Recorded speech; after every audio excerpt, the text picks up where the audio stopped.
video feels way too overdue for my liking. There's nothing more that I love than sitting down and talking to you guys like we're on FaceTime, and I hope you're ready for a good gossip today because I've got some good girl talk questions for this video. I just love it. Like, these are my favorite kind of videos to watch when I'm eating dinner or getting ready or just having it on in the background. But like I said, I've got some good questions in this girl talk and things that I feel like I'm now old enough to give a little bit more advice on. I mean, I'm 25 now. I'm a little bit more advanced in my years. When I used to do these girl talks when I was like 21, I'd probably look back on it now and be thinking, you have no idea. Like, the way my mind has changed on certain things and the way I've developed is wild. I'll probably be saying the same thing in the next 5 years. But anyway, welcome to today's video. We're going to be talking about some TMI stuff. So buckle up. So I asked you guys on Instagram to ask me some questions. So I'm just going to go through them. And I mean, I already have selected a few in my head because I was thinking these are really good this time around. But before we get started, I do have a sponsorship for today's video. And can you guess what it is?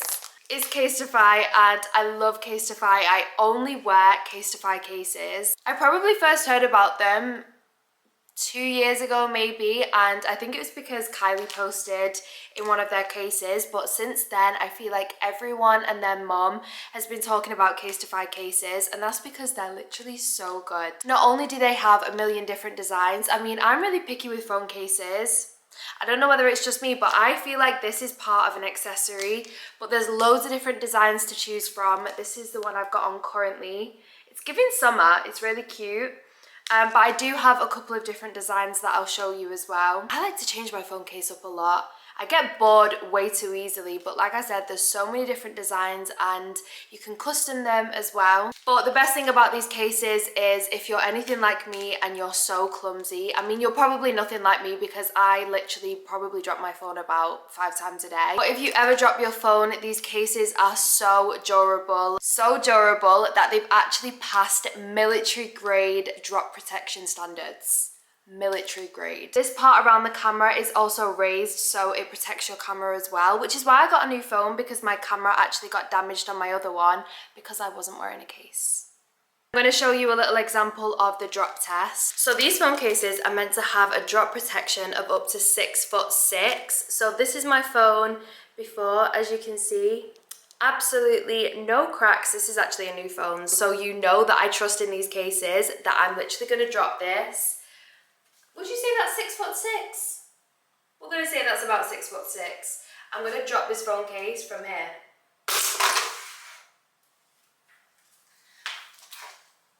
And as you can see, absolutely no damage to my camera, no damage to my screen.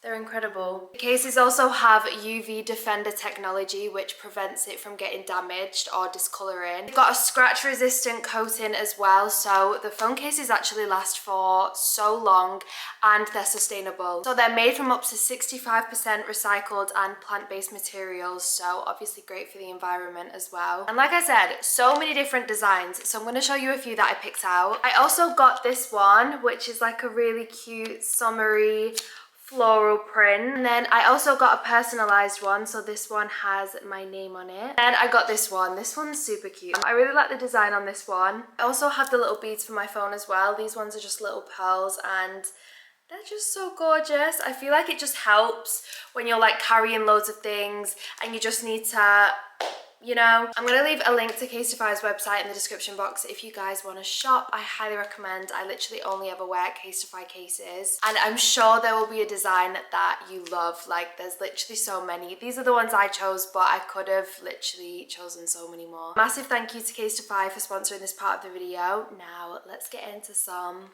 girl chats. One thing I was very surprised about when I was looking through these questions is how many of you guys are going through the same thing.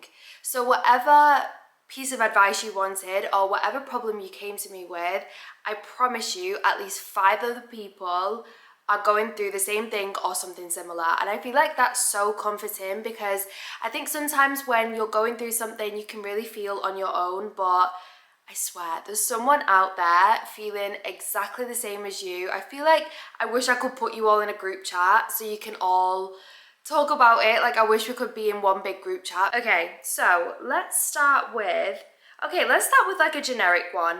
My boyfriend hid me from his stories on a lad's holiday. Any advice? That's shady. Now let me tell you, something happened to my friend recently where it wasn't her boyfriend, but it was her friend, and her friend had hid her from her stories. And that to me is telling me you know you're doing something wrong, which is why they're hiding you from their stories. That's just me though, like that is very, very suspicious behavior. My boyfriend hid me from his story. I would be very worried. And the thing is, he might not actually be doing anything, but like what is the need? I mean, I don't know whether he's private and you can look on a fake account or not, because that's what I would do. I'm trying to grow as a person and not do the fake account shit, but I'm not quite there yet. I will still look on a fake account. But to me, if someone's hiding you from their story, I mean, the reason my friend's friend hid her from a story was revealed in the end, and it was because she was doing something that she knew was wrong. Definitely talk to him about that. I don't think it's a sackable offence. I mean, it could be, but depending on your mindset, I guess, but I definitely would have a conversation with him about it, because that is not on. That's not a life partner. That is not a husband. That's not your husband. Okay, tips on how to always be put together and look good. I don't have tips on that. I feel like you guys probably see me when I'm vlogging, when I'm doing a video like this, and I look okay. I do not look like this all the time. I am not always put together. You should have seen me yesterday. I was literally a slob the whole day. But I do think sometimes it's good just to make yourself look more presentable. I always say, and some people disagree with me on this, and that's absolutely fine, but when I look good, I feel like I perform my best. So if I was going to a meeting, even if I would just needed to do things around my apartment, like do some editing, or I just needed to be productive that day, sometimes I will actually make myself look better. Or even if I want to go to the gym and I'm really not feeling it, this is a good example. If I'm going to the gym, or like want to go to the gym and I'm just really not feeling it, if I put on a little bit of makeup, do a cute hairstyle, put a cute gym fit on, it just encourages me a little bit more to go to the gym. But yeah, I have no tips on how to do it all the time, because I feel like sometimes it is actually nice just to slug out and be an actual sloth. I definitely don't wear makeup on a Sunday unless I absolutely have to. I love to have Sundays as my day where I don't care what I look like. Adjusting friends in your 20s. Girl, I feel so lonely. This made me sad. I don't want you to feel lonely.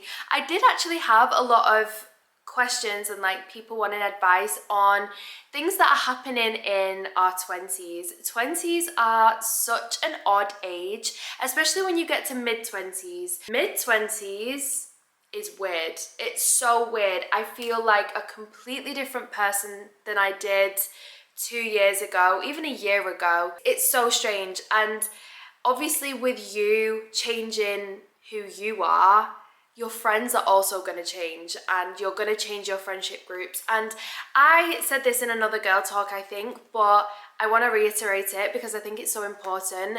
Don't put pressure on yourself to keep friends. Now, I'm not saying be the person that like jumps friendship groups every week, but I also don't think it's a bad thing that sometimes you just naturally outgrow people. There's some friends that I had in high school that I'm still friends with, but there's also some people where we've just gone in completely different directions, and that's also okay. So you have this energy, right? Wouldn't you rather give it to people that you adore and that you love to be around and that make you feel good, over people that don't really benefit you in any way? You don't necessarily like to be around them. They put you down a little bit. You know what I mean? Like, I would rather just preserve my energy for these people, not these people. And sometimes you do lose people along the way and it can get lonely, but one piece of advice I would give on the lonely part is just really fall in love with yourself. I say that all the time, but if you fall in love with yourself and view you as your best friend, you will literally never feel alone. I actually make it a priority sometimes just to take myself out, just so I still feel comfortable in myself, because you don't have this epiphany one day where you're suddenly comfortable with yourself and then that's it.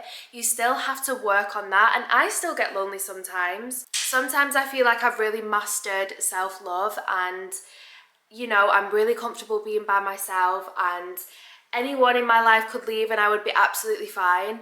But then I get too big for my boots and I realise actually that's not the case. And then that's when I start taking myself on solo dates and, you know, doing things by myself a little bit more, spending more time with myself. But on that note, you can also make new friends. And that was another question, how to make new friends in your 20s. And I've made so many friends recently just from doing things on my own. So going to Pilates on my own, I've made a friend called Faye and I absolutely love her. We go for dinner and it's so lovely. There's people that I'll have at my birthday this year that I've literally met like 2 months ago, but I just clicked with them straight away and loved them and now want them in my life. Do you know what I mean? So I feel like don't put pressure on keeping friends in your life that you feel you have to because you've been friends for so long, because you do just naturally outgrow people sometimes, especially in your 20s. I would definitely take yourself out to maybe cafes and just be a little bit more open to having conversations with people. Do things that you enjoy, because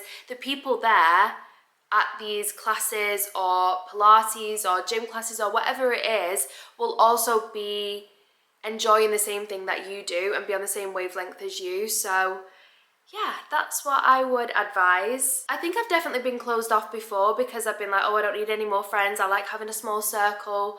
But I do like having a close, small circle. But I do also think it's nice to have a lot of friends that I can go out for coffee with and, you know, have a sleepover with. I think that's so sweet. I'm actually having a sleepover on Wednesday with one of my friends that I met on a shoot, and we both love Barbie movies, which is so random. I feel like anyone at the age of 25 does not like Barbie movies, but my friend Cordelia loves Barbie movies like I do, so we're gonna go watch a Barbie movie. Well, we're not going to watch Barbie movie. Not the Barbie movie that's coming out. I'm talking the cartoons. Moving on from a difficult relationship.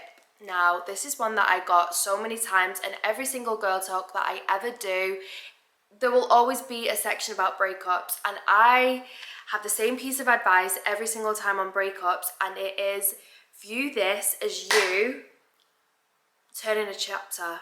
Turning a new page on a new book. This is a whole new chapter, and do you know how exciting that is? You get to start completely fresh. If you want to rebrand yourself, you can do that. If you want to stay single and be on this solo journey, you can do that. If you want to go out and date, you can date. Like, you can go on dates and make yourself feel sexy and have a first kiss again, and you can, you know, be flirty with a guy or a girl and do the whole like, oh my god, he just touched my hand, oh my goodness, like, what does this text mean? You can do all of that all over again. Or maybe you just want to be a single girly and, you know, have girl time, go on girls' nights out, not have to think about someone else's son stressing you out. What a miracle. Like, that is actually such a blessing. Just view the positives and not the negatives. I know it's so easy to think about the negatives, and obviously it's going to be hard for a little while. I give myself this piece of advice every single time I'm going through something, whether it's a breakup, whether it's just something really shitty. 3 days. 3 days is all you need to cry it out, eat what you want. If you want to stay in bed, stay in bed. Just do whatever is going to be good for your soul, and don't contain the emotions. If you need to cry, cry. Don't think, oh, I'm trying to be strong. There's so much strength in crying. I can't remember where I read this, but apparently crying is a form of release. Like, it's like your body releasing tension. So if you want to cry, please. I am like the advocate for crying. Manny sometimes looks at me like, you're crying again. But I love a good cry. Sometimes I just cry for no reason. Sunday, I had the biggest cry And I couldn't tell you why, but after it, I felt amazing. 3 days, let yourself just be. Feel the emotions, ride the emotions, but on the 4th day, that's when you set your alarm and you pick yourself back up. You're not allowed to stay in bed anymore. If you need a little cry, we might let the little cry off, but not the big cries. We don't need the cries where there's no noise coming out of you because it's so hard. So we're gonna move out of that phase and pull ourselves together. We're gonna put on a good outfit, put some makeup on. We're gonna rejoin the world. If you've been ghosting everyone like I do, if I'm going through something, you're not hearing from me for 3 days. My 3-day rule, I promise you, works every single time. Every person that has taken my advice on this has said, Mads, thank you so much, because on the 4th day, I don't know what it is, but once you've just released all of these emotions and done exactly what your body kind of wants you to do, it's still gonna hurt, it's still gonna be sad, but you will feel so much better, and just like you can take on a little bit more. Last thing I want to say on this is you will find someone. This was not your soulmate. I feel like everything happens for a reason, and with every single breakup you learn so much. And is it just me, or does every breakup almost get a little bit easier? There's things that I thought I would never get over. I remember one breakup and I was so heartbroken. I thought I was never getting over it. I thought my life was never gonna move on. I felt like just the world had ended, my world had ended, and me watching my younger self, I'm like, are you okay? And everything happens for a reason. I am a strong believer in that. Don't feel like everything's falling out of place. Feel like everything's falling into place. Wow, that was good from me. That's my advice for the whole video. Nothing is falling out of place. Everything is falling into place. This is more of a personal one and kind of on topic. What are some red flags that you look for? There's quite a few, to be fair. I feel like I've got a long list of red flags in my brain. I was gonna say in my phone, but that would be so weird if I was like writing red flags in my notes. It wouldn't surprise me. I love my notes app.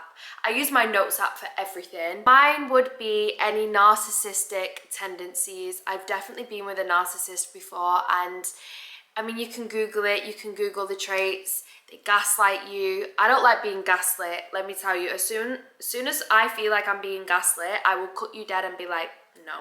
Especially because I have a really bad memory, and I feel like I've had people take advantage of that in the past. Yeah, narcissistic qualities I definitely look out for. Another red flag for me is social media shit. Okay, I know some people will say it's really not that deep. For me, in this day and age, Instagram is that deep. It is. Social media is that deep. If you're liking girls' pictures that aren't your friends, if you're following girls, if you're just doing stuff that you have no business doing, red flag. Bingo, I've thought of one. Anyone who can't deal with a situation in a calm manner. Like, I don't understand people that can't just have a calm conversation and talk it out. Why do you have to get angry? Why do you have to scream and shout and storm out? We're past all that. I mean, if you're in a younger relationship, I feel like you kind of have to go through that. But if you're a little bit older like me now and you're 25, why are we shouting at each other? Are you my sibling? Are you my brother? Like, we can literally discuss this because we love each other, and we don't have to shout. We don't have to get angry. We don't have to call each other names. We don't have to swear. You know, like, I think sometimes you can forget you're in a partnership. I do have quite a few, but I'll end on this one. I think codependency is another red flag that I look out for. If you, because I'm very comfortable by myself, but if you're not comfortable by yourself, then we're gonna have an issue, because I need my space. I definitely have only child syndrome in that aspect. I mean, I do have siblings, I have half siblings, but because they're 15 years older than me, I was basically raised as an only child.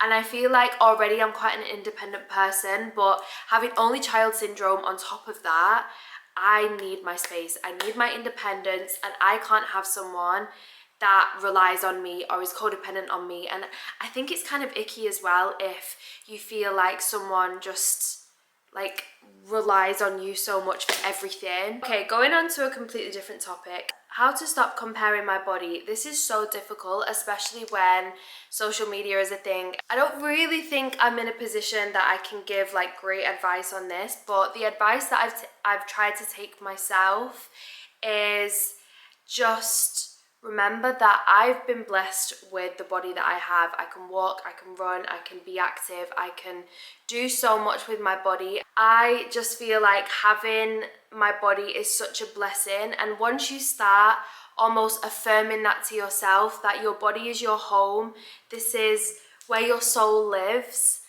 and you're just a little bit kinder to yourself, you almost dull down the voices in your head that compare yourself to other people. I think just be so kind to yourself, because that person that you're looking up to, I mean, I get DMs every day like, you've got the dream body, and how did you get your body like this? What's your weight and height? Because I want to look like this. And I'm like, if you knew how insecure I am most days. Yeah, and that's why I hate getting comments about my weight on social media, because I'm like, you, or just anyone getting comments about their weight on social media, because I'm like, you don't know what that person is going through. I'm trying to gain weight at the minute, and I'm constantly being told I'm too skinny, I'm underweight, I need to be hospitalized. I've literally had so many horrible comments about my weight recently, and I'm like, you have no idea. That has just ruined my day. This is another girly one. Do you still have the coil, and what are your thoughts? Funnily enough, I'm actually having my coil removed this week. So if you guys want a little video on that, or maybe I'll vlog it or something. That's really weird, isn't it? Then I will do that. But obviously with me losing my period, there's no point in me having it at the minute anyway, because I'm not exactly fertile. It was great for my endo at the time, like that was what was recommended to me. So when I had my endo surgery, they actually inserted my coil while I was under. So I've had it now for the past, I want to say like year and a half. I think I had my surgery. Oh my God, that feels like yesterday. But I'm actually just gonna have it out just so I can balance my body out again. I know it's non-hormonal, but just while I'm trying to figure out what's going on with my periods and what's going on with my body, I just want to be completely clear of everything. But honestly, I've had no problems with it. It works for me, but I think I'm not really the person to give advice on contraception. Definitely talk to your doctor or a professional, because that is not me. Thoughts on going through your partner's phone? Okay. If you're going through your partner's phone, number one, why? It's because there's no trust there, which is already red flag. So already I'd be questioning why you want to go through your partner's phone. But if you do go through your partner's phone, let's say you do. I mean, I've done it before. Big mistake. Oh my goodness. I can still remember the messages. I still remember the pictures I saw. It was not great. If you go through your partner's phone, you need to know before you go through their phone what the outcome is going to be. So if you see something on your phone, because this is what I didn't do, when I saw the pictures and when I saw the messages, I was then like, okay, now what? And I didn't know what the aftermath was going to be. I didn't know what the plan was. But if you're gonna do it, I don't recommend doing it, but if you're gonna do it, you need to know exactly what you're gonna do after you've seen what you think you're gonna see. So if you think you're gonna see messages from a girls, or you see pictures from girls, or you see whatever it is, just something that you don't like, you need a plan before you've even gone through your phone on what you're gonna do, because you don't wanna have gone through that, have broken your heart, and then think, I'm staying with this person anyway, because then you've just broken your own heart. Do you know what I mean? So if you're planning on staying with them, even if they've cheated, even if you see what you don't want to see, then honestly, it's not worth doing it. Just don't do it. Put the phone down, turn the iPad over, close the laptop. Honestly, it's not worth it, because all that's going to do is break your own heart, and you've not given your partner an opportunity to confess if you're going to stay with them. If you're not planning on staying with them, then, and you know something's up and you want to go through their phone, then by all means, but just make sure you stick to what you say you're going to do. So if you see what you don't want to see and you think, I'm going to break up with this person, then go through with it, because I personally don't think you can ever get over it, especially if you've visibly seen it. If you've visibly seen someone cheating on you, very, very hard to recover from. Okay, last one, tips on a glow up. Ooh, good one. Okay, I feel like let's do inside glow up, outside glow up. We'll do inside glow up first because that one I feel is more important. Spend time with yourself is number one. I feel like you need to feel confident being by yourself. And I know I mentioned that earlier, but if you feel confident in being by yourself, you won't let anyone fuck with you. You won't let your man fuck with you, or your girlfriend, or your friends, or even some family members. You will not let anyone fuck with you because you're so good by being by yourself.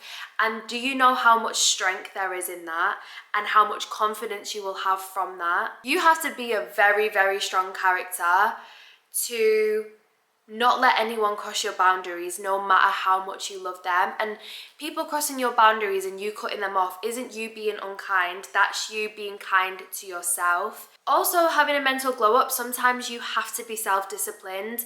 Don't rely on motivation, because motivation comes and goes as she pleases. She's not always there. So being self-disciplined is another way to have a mental glow up, and just getting yourself to the gym, or if you don't want to do something but you know it's niggling in the back of your head, just getting up and getting it done. My camera genuinely just overheated, probably because I'm talking so much heat. Another one for me is my space. If my space is messy and cluttered, I cannot think straight.